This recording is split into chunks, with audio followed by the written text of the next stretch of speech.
I've been scrolling through the YouTube comments to see what people are saying about Candace Owens and her take on Hitler and nationalism. Think about whenever we say nationalism, the first thing people think about, at least in America, is Hitler.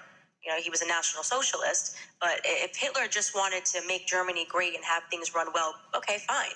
Problem is that he had dreams outside of Germany. He wanted to globalize. He wanted everybody to be German, everybody to be speaking German. People. A nationalist would not kill their own people. That is exactly what I was referring to in the clip, and he purposely wanted to give you a cut-up similar to what they do to Donald Trump to create a different... Just for a sort of recap of some of the points from my last video, Nazis killed Jewish Germans because they were not considered true Germans. Jewish German citizens were German citizens, but they were killed anyway because they were not considered to be the right kind of German. They were definitely Hitler's people. They just weren't the right kind of his people because they were Jewish. Now, while scrolling through the comments, I saw some pretty interesting points. This one guy claimed that there is a difference between Hitler's National Socialist Party and American patriots. Notice how this person puts the word nationalists in parentheses here. It seems as if this guy sees patriotism and nationalism as interchangeable terms. Now, I'm no expert on this, but I can use Google well enough to know that this just isn't the case. Patriotism is a feeling of love, devotion, and a sense of attachment to a homeland and alliance with other citizens who share the same sentiment. Patriotism is more of a sentiment than it is an actual ideology.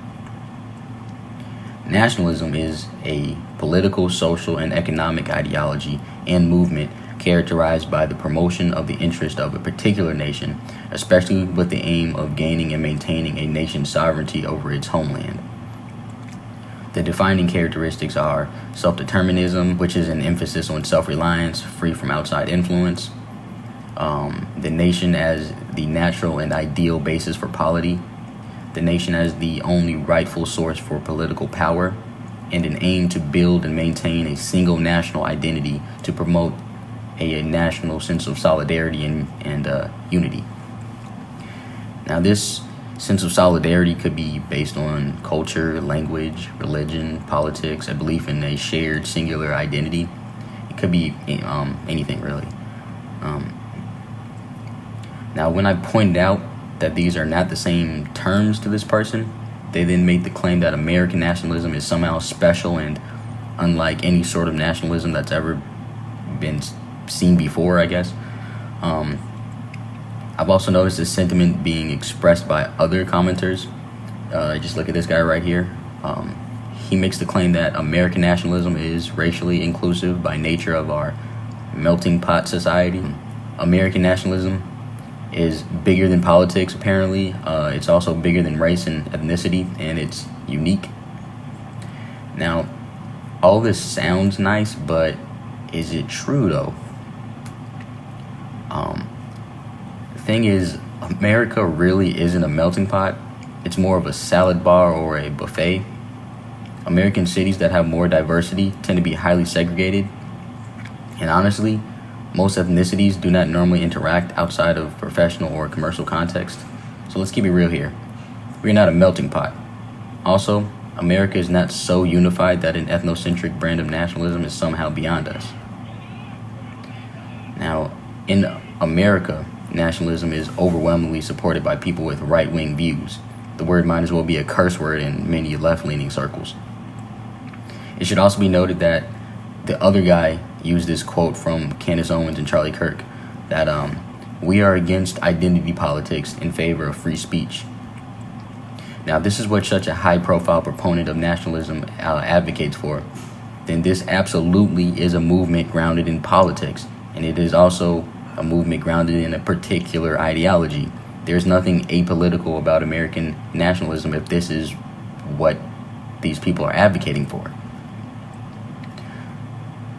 So, from just my exposure with the rightist sphere of YouTube and consuming conservative media, I've noticed that American nationalism of today seems to be grounded in positive American exceptionalism, which is this sort of idea that America is a uniquely free nation that values personal liberties in ways that no other country does. And It also seems to be grounded in anti-globalism, which is actually pretty typical of just any nationalist movement, because anti-globalism is actually driven by self-determinism. I've also noticed a disdain for identity politics, which I find to be a very interesting term, because politics are grounded in some sort of shared identity amongst a group of people, and then taking some sort of collective action to advance the agenda of the group. The shared commonality could be on the basis of some sort of ideology, class, religion, being urban or rural, etc. This also could be based on anything, really. People who support nationalism and right-wingers in general only use this term for certain types of advocacy, though. They use it for people of color, women, and the LGBTQ community. The evangelical agenda, which is an identity, is perfectly fine in their book, but they seem to draw the line with identities that are considered minorities. So what they really mean by no identity politics is that they have a disdain for non-whites, women, gay people, or trans people advocating for themselves. Advocates for nationalism today tend to be middle-class, white, suburban, or small-town straight men with right-leaning ideology. The movement is grounded in this demographic's cultural sense of normalcy and their values. Those who do not fit the bill are contentious for the movement and are not their people. Now, a minority can be accepted within the ranks of this movement as long as they're willing to play ball. Just look at Dave Rubin or Milo, whatever the fuck his name is. They're both gay men. Look at Candace Owens. She's black and a woman. The only thing, though, is if you are some sort of minority, you just have to make sure that you don't advocate for others who are like you and don't challenge anything about the movement.